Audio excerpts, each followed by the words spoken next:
How's everyone? Good morning. Hey, Alyssa, long time no see. How's everyone doing? I know, aren't they cute?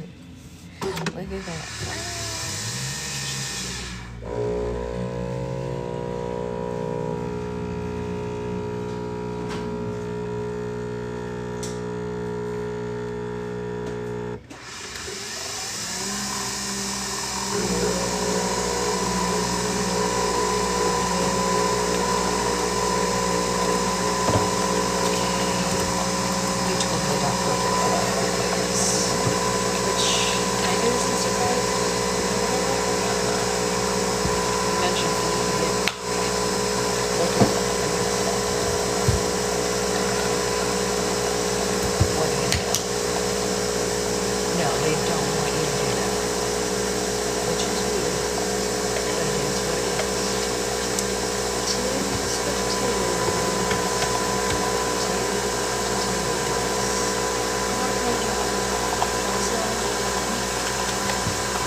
How's everyone's Wednesday so far? Made it halfway through the week. You know, like you do. Oh my gosh. I just started the machine without putting the cup under. The coffee would have just poured out into nothingness, I guess. What would that, why would I do that? Better now that both kids are in school. Yes. Let's go. Grow what, man? Grow what? Grow. Morning, Stephanie. How are you, baby? Morning, Mary. How are everyone in your house? Morning, Susan. Sleep was good, actually. She woke up 3 times. 1 was long, 2 were short. Not bad, right? Not bad. Is Ray here yet? Do we have Ray? I have a thing for her. Where is she? It won't let me set her a thing. Like a thing that we're on here. But so after delivery, thank you, Stephanie. Thank you. Hey, Jen. I wanted to tell Ray that, because I know Ray wanted to get the Nido Advent calendar and they were out of stock yesterday and they're back now. There's like 6 of them in stock. And I know a couple people wanted them and they were sold out yesterday. So I figured I'd pin it for her, but I don't think she's here. Is she here? Am I crazy? Anyway, whoever was the people from yesterday's live who wanted this and it was sold out, it's not sold out anymore. I guess we'll tell Ray when she gets here that is the situation. I guess they're just, oh, there you are, Ray. Literally, I was literally just talking about you. Yesterday you wanted this and it was sold out. It's back now. So if you legitimately did want it, it's there now. If you don't, it's not a big deal. But I saw it this morning and I was like, oh my God, Ray wanted this. That all being said, it only really is good if you have someone to give it to who is the size of Ray's daughter. If you're an adult, I wouldn't buy it for yourself. Like, I got it for me and I'm kind of disappointed. If I was 7, 8, 9, 10, it'd probably be great. You know, any younger than 7, it's probably useless. Any older than 10, it's probably useless. But in that sweet spot, good to go. Hey, Liz, how are you? I thought you were going to be MIA because you're busy. Okay, I got a knife instead of a spoon. Hey, Brittany. But you know what? It will do the job of getting my phone out. And then I wanted to tell you guys something else crazy.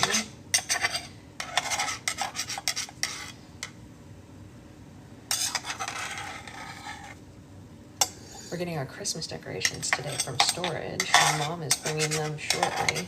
Your call ended early. Love to see it. Time has been reclaimed. We love that for you. So we're going to decorate for Christmas soon, which is great. We love that.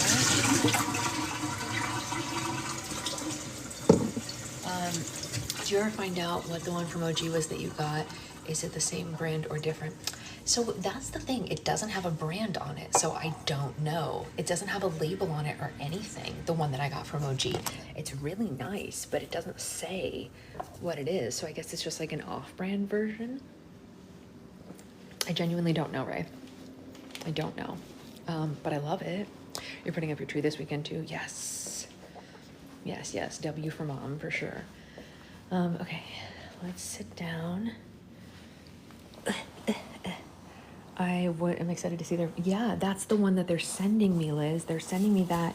They mailed it, like I said, they said they mailed it on the 17th, so we should have it soon. I mean, like, we could have it today for all I know, and I'm allowed to show it to you guys right away. Oh, that was the other thing I wanted to tell you. Okay, I don't know what all they're sending me in this package. I know they're sending me the puffy, right? But did you guys see their Thanksgiving slimes? Hold on, I have one here to pin because I want this so bad.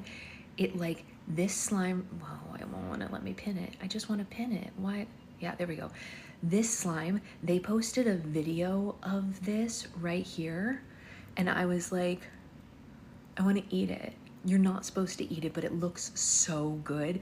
I don't know which ones they're sending me, so I can't say if it is good or not because I haven't tried it. So I'm not saying that I actually did, but I saw a video of it this morning and I was like, I really hope that's in my package. Again, I don't know if it is, so I'm not saying, oh, this is a good slime, you should go buy it. That's not what I'm saying because I actually have no idea if it's good or not. That being said, it is an icy slime, and the icy slime I got from them last time I got slime from them was really good. So if it's the same recipe as their last icy slime, chef's kiss. Again, I have no idea yet, but I guess we'll see when the package gets here what's in it, and then on Saturday I go to the warehouse. But this literally looked like food in the video. I was like, what is happening right now? Like, I mean, let's be real, they have a lot of money, so they can do stuff like that. But, like, they went hardcore on these Thanksgiving slimes. And I was like, dang, son, that looks good. Okay, bye. We miss you too, Steph. We'll see you later. So anyway, I just wanted to show you guys how obsessed I was with that. Ray, I think this is the closest thing to the cube that I have. Wait, are you going to sell a slime book again on Black Friday? Maybe. That's not a bad idea. I'm working on Slime Guide 2.0, and I'm hoping to get it done by Christmas because jelly. Yes, because jelly. That makes sense. Is it scented? I don't know. But Ray, I think, very funny, Brian. Actually, Brian, I think if I do it, I'm gonna do it on Kindle so that they can deal with them instead of me.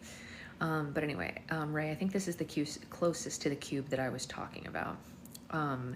I got that for you as well. Okay, so now let's read. Let me find the book here so that we can, oh my God, wait, did you guys see this? Liquid IV came out with a new sugar-free flavor.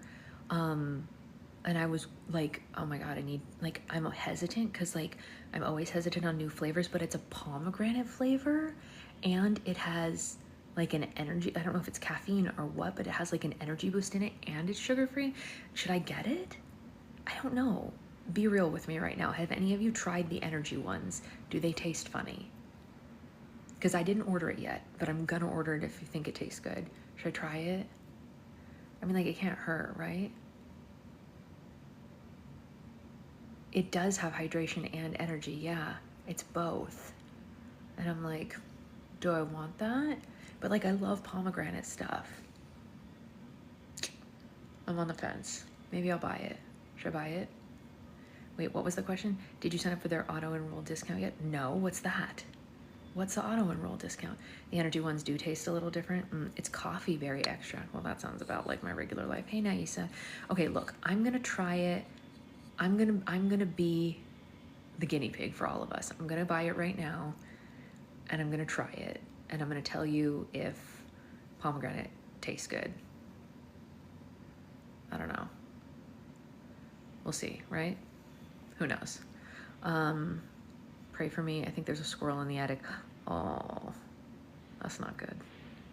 That's not good. That happened once when my mom lived in New York. She had squirrels up there. Okay, so let's go ahead and read. Can you drink energy drinks when breastfeeding?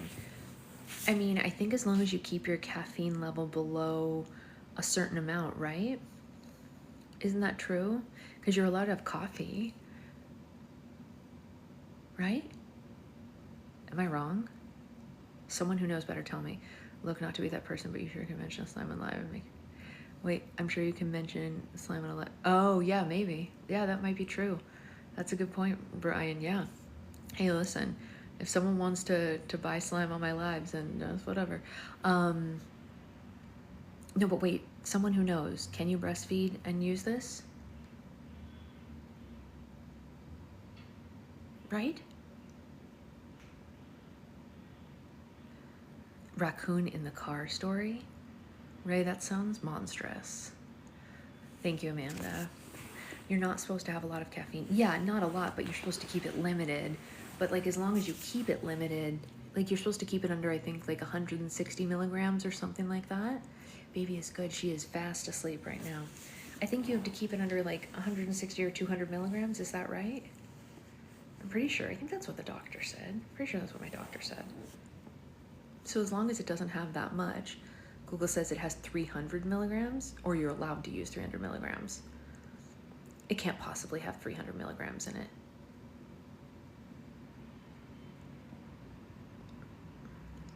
That would be insane.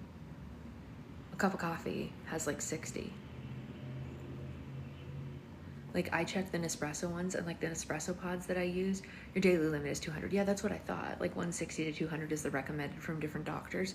And like the coffee that I usually drink has like, give or take, depending on which pod you use, they have between 60 and 100 milligrams each. Oh, yeah. Someone didn't read, he had left the car open, husband came home late. That's crazy, right? Oh yeah, no, totally fine, Mary. And then usually if I want more coffee than that in a day, I'll have decaf. 100 milligrams in the liquid IV. That's kind of a lot, actually. That would mean I could only have 1 cup of coffee that's caffeinated a day. Well, I'll try it. If it's really good, it'll be worth it. If it's not good, I'll give it away. I guess that's what it's about, right? I mean, like, what else am I gonna do? I already bought it now. Wait, I misread. 200 to 500 is European health standard. Yeah. That's true. I never drink 1 packet at one time. Jen is right. I split it up into multiple things throughout the day, and sometimes not even a whole one in a day. Yeah.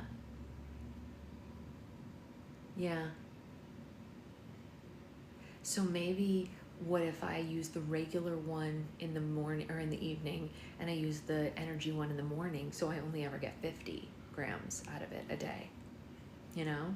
Yeah. Okay, well, we've gone through this all together. Thank you for workshopping this with me, you guys. Yeah, and then coffee. Great. Okay, so let's get to reading while she's still asleep and before my mom comes. We are reading An Author's Odyssey, guys. Look how far into it we are already. Can you believe how we are rocking and rolling through this book? I think it's because it's so good. Like, we just can't help ourselves. We just keep reading like crazy. So we're at chapter 14 already, and there are, let me see how many chapters there are in here. There's only 28 chapters, so we're literally at the halfway point chapter-wise. Which is pretty exciting.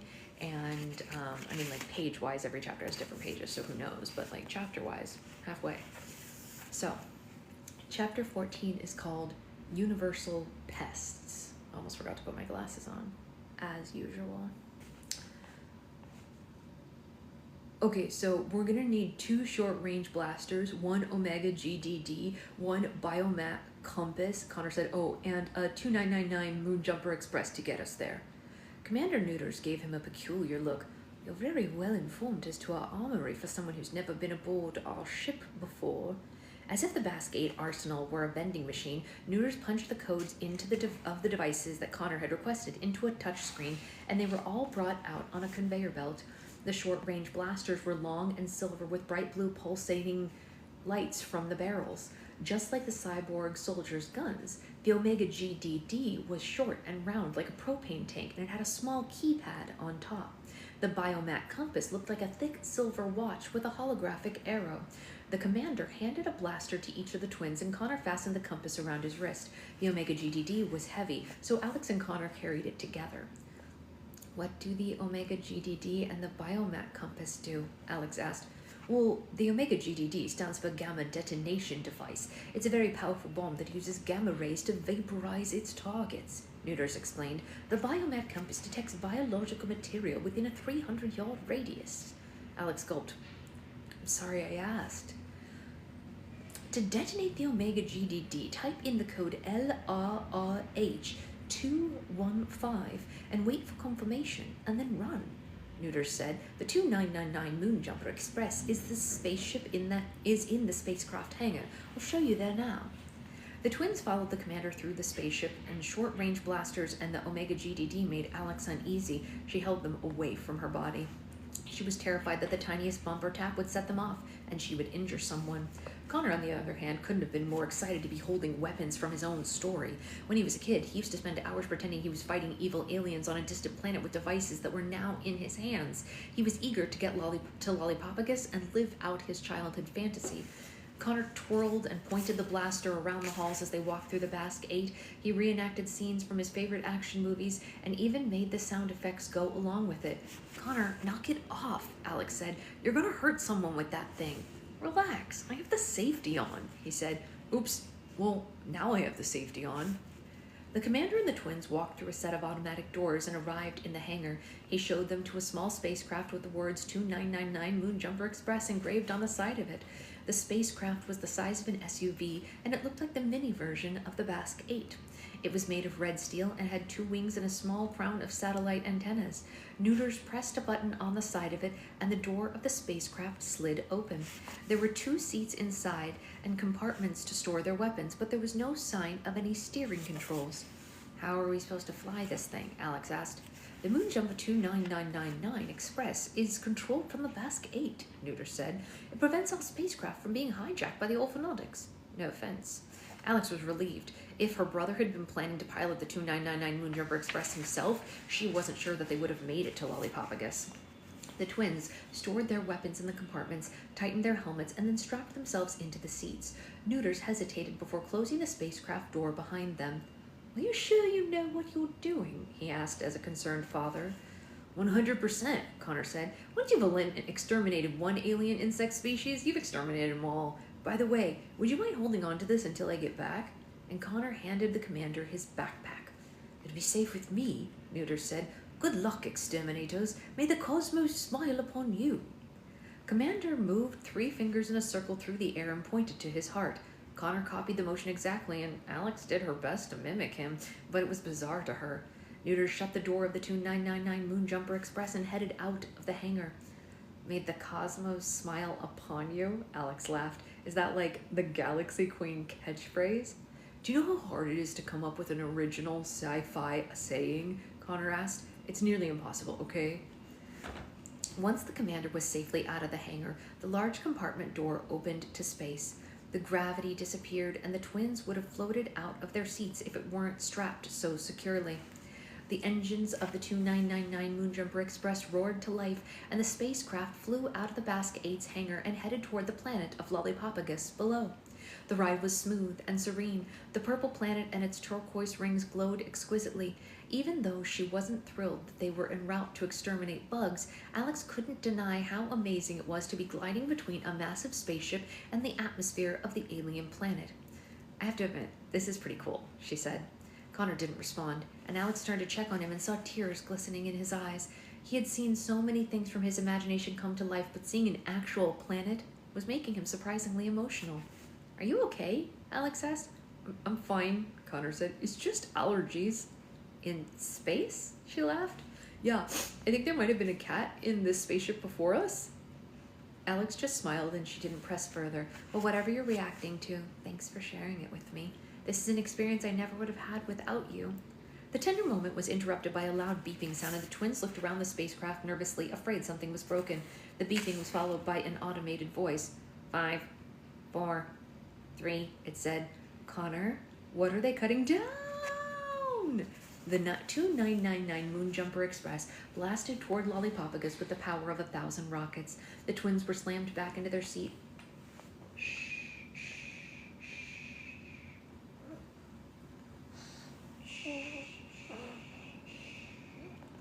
By so much force that it felt like invisible elephants were sitting on them.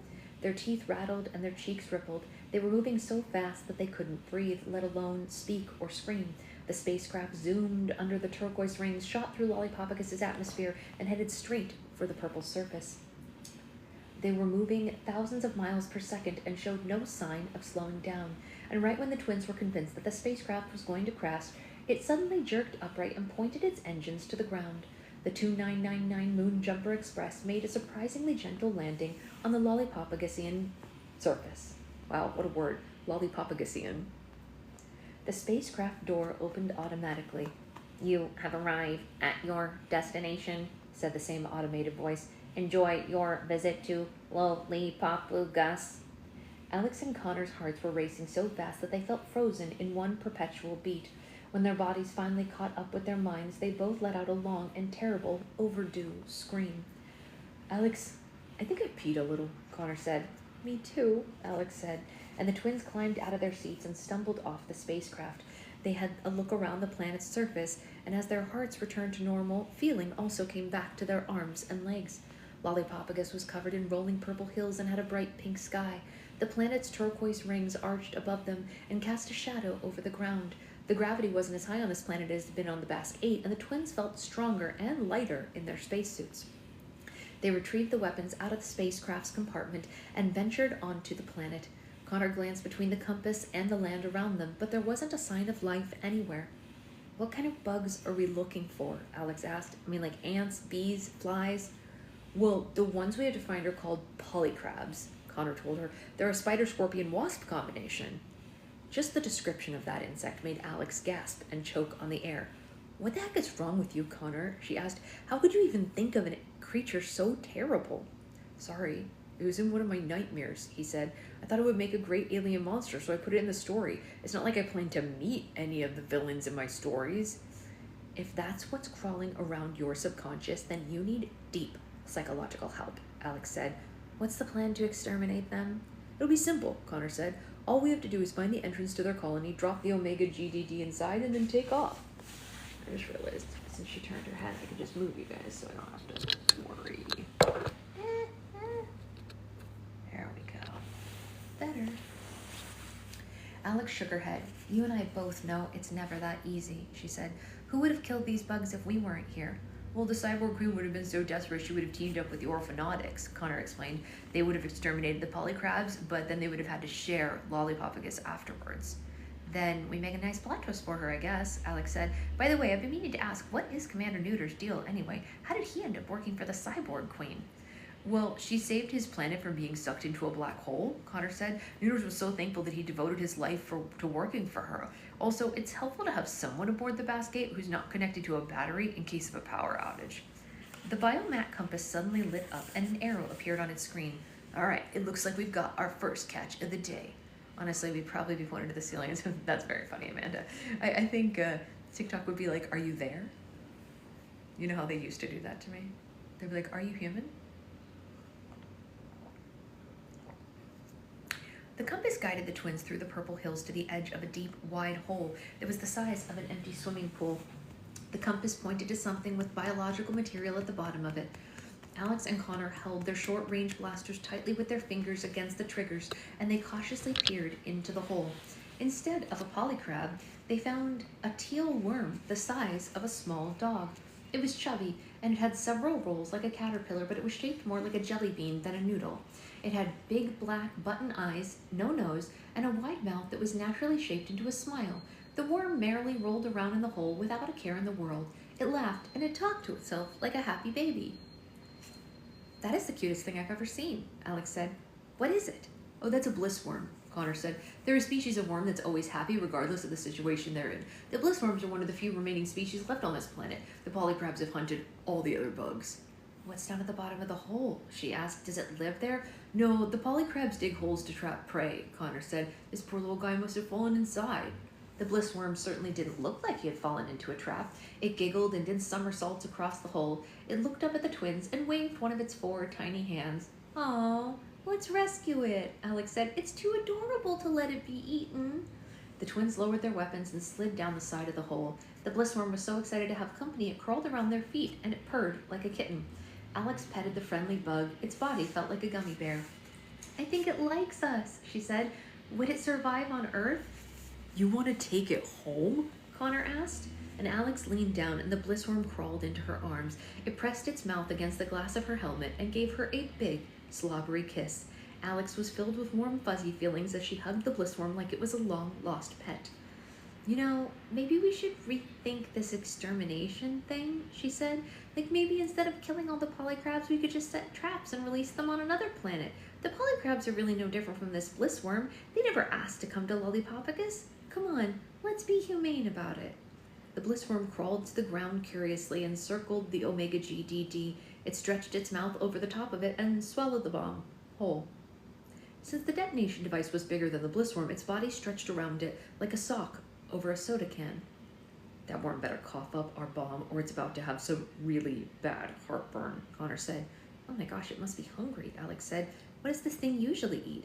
"Space weeds and stuff," Connor said, which is really strange because the polycrabs don't eat herbivores. They prey on other predators. And suddenly, the twins and the bliss worm were eclipsed by a large shadow. Alex and Connor turned around and saw an enormous creature climbing into the hole behind them. It had big red eyes, fangs, 2 claws, 8 legs, and 3 tails like a scorpion. At the tip of each tail was a long, sharp stinger. The creature's fangs dripped with saliva, and it snapped its claws as it approached them. It was easily the most terrifying thing that the twins had ever seen, and they both froze. The bliss worm waved at the monster and blew it a kiss. "And that right there is a polycrab," Connor said. "It has 10 limbs and 3 tails," Alex noted. "That's 13 appendages. Why would you name it a polycrab? Poly means 7. "Oh," Connor says. "You know, that really explains why I failed that geometry quiz." Although Alex making sense of the creature she thought it would somehow make it less scary, but it actually did the opposite. The more she realized how little her brother knew about this alien insect that he had created, the more frightening it became. "Now I get why the worm was in the hole. It wasn't prey. The polycrab was using the worm as bait," Connor said, and Alex was even afraid to ask. "Bait for what?" "Us." The polycrab bolted toward the twins with its claws and stingers raised, and Alex dived behind her brother and used him as a shield. "Forget what I said about being humane," Alex yelled. "Kill it, kill it, kill it now, kill it now!" Connor pointed his short-range blaster at it and shot the creature seconds before it tackled them. A bright blue blast hit the polycrab, and it exploded into slime and guts. Yeah, Connor's imagination is really intense, you guys. Hey, Anya. The innards rained down on the twins, and they almost became sick at the sight of it. Alex tried to wipe the guts off of her helmet, but it only smeared them over the glass.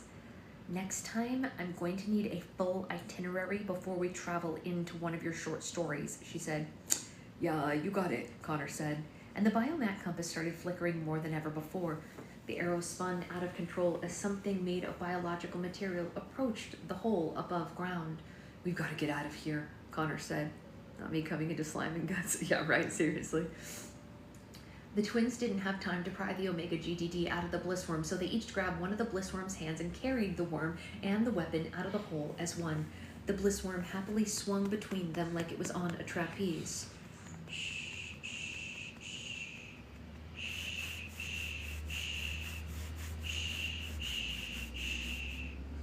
Alex and Connor's problems only became worse above ground. A dozen polycrabs surrounded them, and there were even more of them running from all directions. The twins set the blissworm-covered Omega GDD on the ground and stood back to back.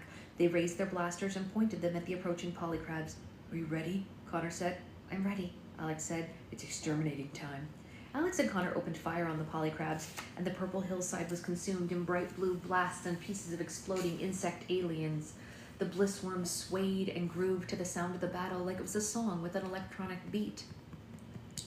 A polycrab in the twins' blind spots knocked them apart, and with one stroke of its claw, Alex and Connor tumbled onto the ground in different directions. The polycrabs were even harder to shoot at from the ground. The twins had to roll back and forth to avoid being stepped on or stabbed by one of the polycrab's stingers. No matter how many they killed, the monstrous insects kept coming. The polycrabs sprayed the webs out of their center stingers, and the twins and the blissworm became entwined in it. Alex and Connor struggled to break free from the sticky restraints, but their arms and their blasters were confined against their torsos. The blissworm rolled onto its back and tried to make snow angels in the web. The polycrab stood up, and the twins and the blissworm, scooped up the twins and the blissworm, but instead of eating them, the polycrab carried them off into the distance, scurrying over the purple hills like a school of crabs across the sand. "Now what?" Alex asked. "Where are they taking us?" "Well, probably to their colony to feed us to their queen," Connor said, and the blissworm clapped giddily as if he were taken to an amusement park. "The worm is right. This is actually a good thing," Connor said. "The deeper we get into the colony, the more effective the Omega GDD will be." The herd of polycrabs arrived at a huge mound, and it looked like an anthill the size of a mountain. They crawled to the entrance at the top and down a long tunnel that snaked deep into the ground. It reminded Alex of the time she and Connor were kidnapped by trolls and goblins and taken to their underground territory. Hey.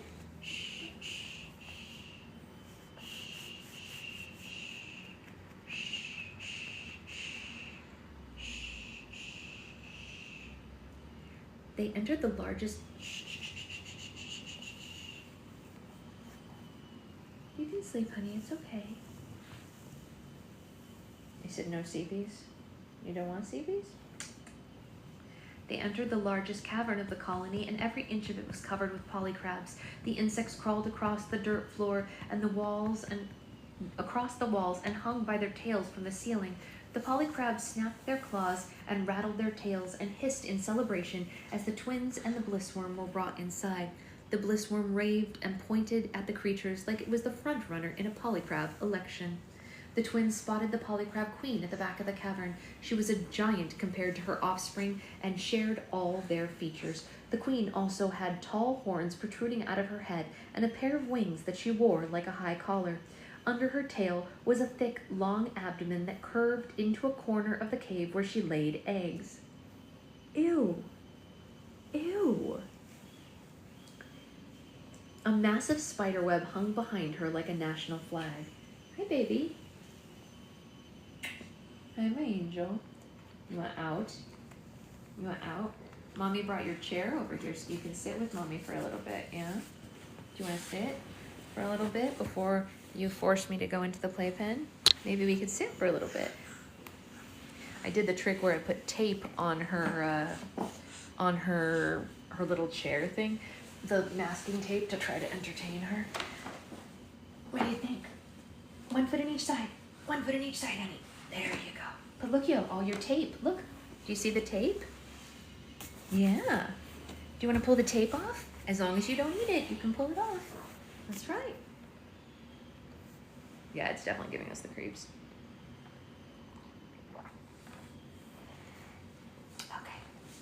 Okay. Let's keep going, shall we, honey? Alex noticed that the queen bore a slight resemblance to Troll Bella. She had a sneaking suspicion that the troll and goblin territory was the inspiration behind the polycrab colony. Connor, is that supposed to be Troll Bella? Alex asked. 2 on one side, Mommy. Yeah, that's right. Of course it is, he said without shame. She's the biggest pest that I know. The polycrabs carrying the twins and the blissworm joined a line of other polycrabs headed for the queen. The creatures each presented the queen with a lollipop-a-gussian insect that they had captured that day. Hey, Grayson. The queen looked at each of the victims and spit green or yellow mucus onto it. Ew. Ew. That's disgusting, Alex muttered to her brother. What is the purpose of that? The queen is separating the prey, Connor said. Green mucus means she wants to eat the prey herself. Yellow mucus means she wants to be fed to the larva. And no mucus. The twins watched as the queen inspected an alien that resembled a mantis. And when no mucus was produced, the alien was dragged to the center of the cavern and the colony attacked it. Wow. Connor, this is horrific. Yeah. They savagely tore the insect limb from limb as they feasted upon it. It was hard to watch, and the twins had to look away. Connor was the first prey that the polycrabs brought from their party to present to their queen. She examined him, and her large red eyes grew even bigger. Saliva dripped from her fangs. It was similar to how Trollbella looked at Connor. She wanted him all to herself. The polycrab queen covered him in green mucus, picked him up with her claw, and tossed him into the web behind her. Well, that's what he gets. Just like a fly caught in the spider web, the more Connor struggled to free himself, the more entangled he became.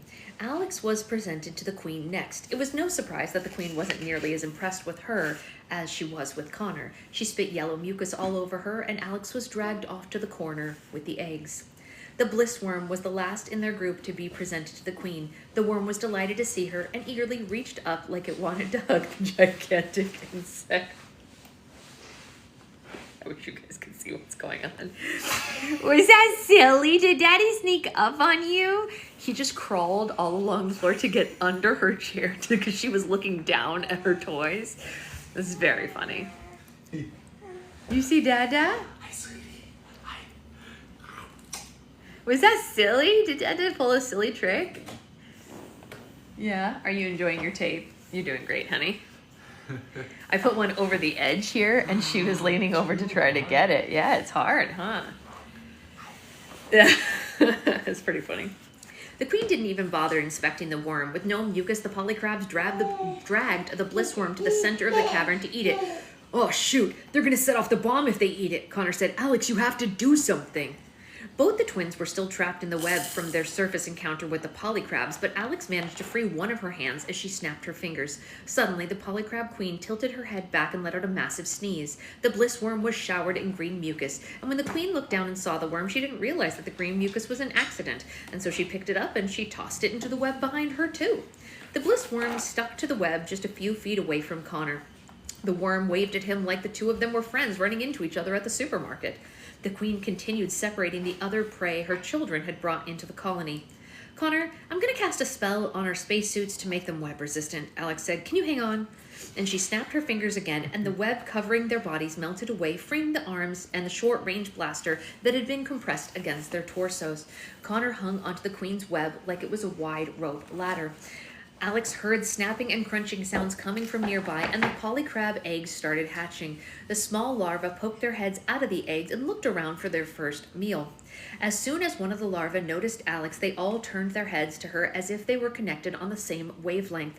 Alex pointed her gun at the newborns, and Connor waved to stop her. Don't shoot them, he yelled. We need to activate the Omega GDD before you cause a scene. All right, then get to it, Alex said, and Connor climbed across the web to where the bliss worm hung. He pulled the worm off the web and with a snap carried it down to the ground. Oh, she got one of the tapes. Yes. Oh. What? I said, oh, good. Okay. Good job, sweetheart. You did it. The bliss worm was very heavy with the bomb inside its body, and at first he tried pulling the Omega GDD through the bliss worm's mouth, but the jolly worm made a game of it and kept its mouth tightly shut. You stupid little parasite, Connor said. Can you just spit it out? He tried squeezing the Omega GDD out of the bliss worm, but it only tickled the worm. The bliss worm kept its mouth shut, but Connor felt laughter building up inside of it. So you like being tickled, huh? Connor said. I'm gonna goo that bomb right out of you. And Connor tickled the bliss worm with both hands. The worm had never been so amused in its whole life, and so much laughter built up inside its body that the Omega GDD looked like it was covered in a teal balloon. Finally, the bliss worm couldn't take the tickling anymore, and it opened its mouth to laugh. The Omega GDD shot out like a cannonball. Luckily, Connor grabbed its hand before it got away. Meanwhile, in the corner, the larvae started to crawl out of their eggs. Gross! Once they figured out how to walk, they crawled toward Alex. She kicked them away with her boots, but they were relentless. Each egg hosted several larvae, so the number of newborns coming toward her doubled by the second. "Hurry up!" Alex yelled to her brother. "I'm about to become alien baby food!" And Connor punched LRRH215 into the Omega GDD keypad, and a red light started to flash. "The Omega GDD will detonate in 30 seconds, came a calm voice from the device. "It's set," Connor said, and dashed toward his sister. "Don't forget the bliss worm," Alex said. "We can't leave it here." Connor grunted and then dashed back. The bliss worm was waiting with its hands up like a toddler waiting to be lifted, so Connor scooped it up. The larvae started leaping onto Alex, and she had no choice but to shoot at them. The blasts echoed through the cavern, and all the polycrabs snapped their heads toward her. Connor quickly thought of a distraction to save his sister, and he fired his blaster at the corners of the web behind the queen, and it fell on top of her like a net. The polycrab queen hissed at all of her children and forgot about the newborn siblings, and they ran to help her. Alex and Connor met in the middle of the cavern and ran for the tunnel in the back. The bliss worm waved goodbye to the polycrabs as they passed them. Alex and Connor entered the tunnel and shot at the ceiling behind them as they ran, causing large chunks of dirt to fall and block the passageway so that the polycrabs couldn't follow them. The twins ran as fast as their legs could carry them, and the bliss worms held onto Connor's helmet like a jockey clutching the reins of a racehorse. It even slapped Connor's bottom as if that would make him run faster.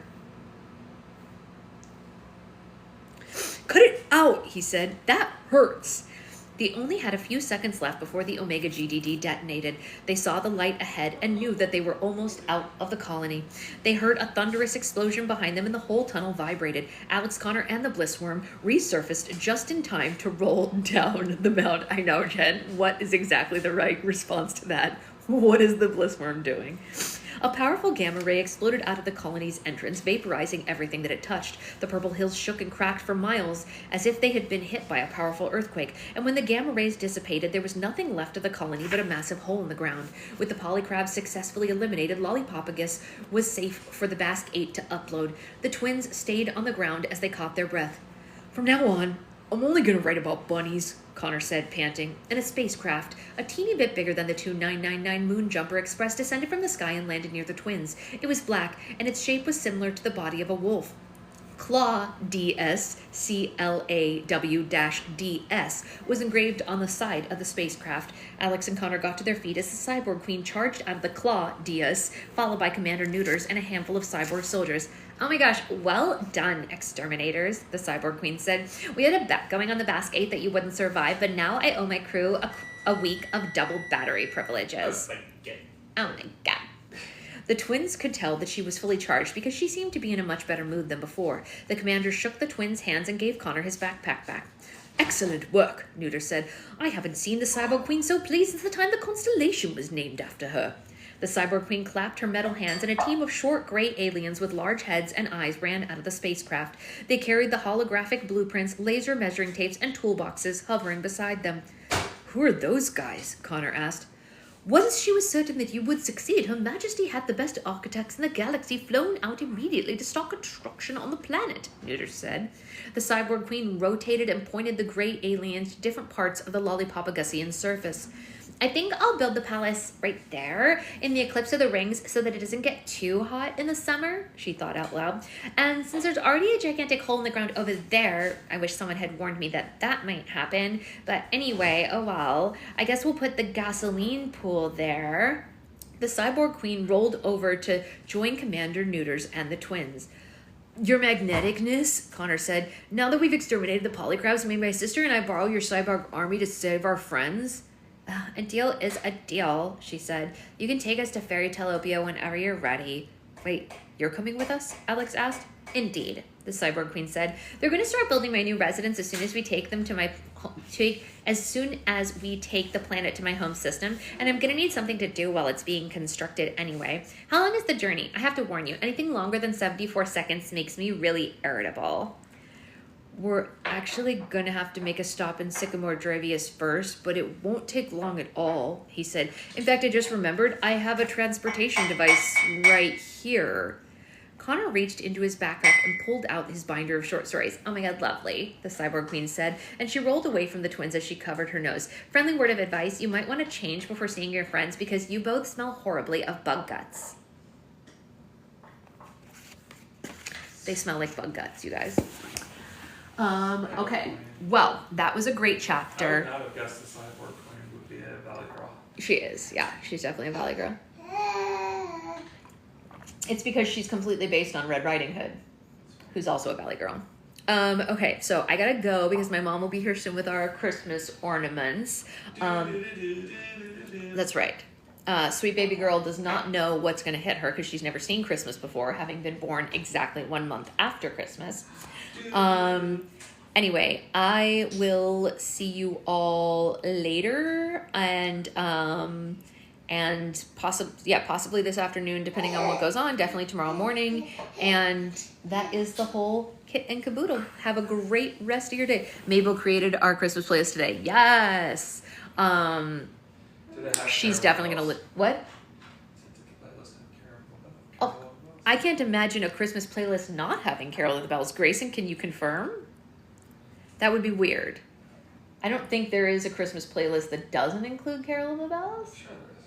How dare they? How about Elvis Christmas playlist? Probably don't have it. That's just an album, not a playlist. Like if you're curating a playlist, you have to include Carol of the Bells. Any version. Everyone can enjoy their own version. Yeah, but or even Alice. do you want me to hold her while you do that? Because she looks like she wants it. I might let her do it. Okay. We have to get some more of that on Saturday because we are out. Yeah, I'm sure. That's okay. We know where to get it as long as the farmer's market actually happens. It's a 6-hour-long list, and yes, it's on there. Great. Glad to hear it. Okay, so we will see you all later, and I hope you have a great rest of your Wednesday. Oh, I have some videos to post for you guys later, but I'll do that. Okay, bye, guys.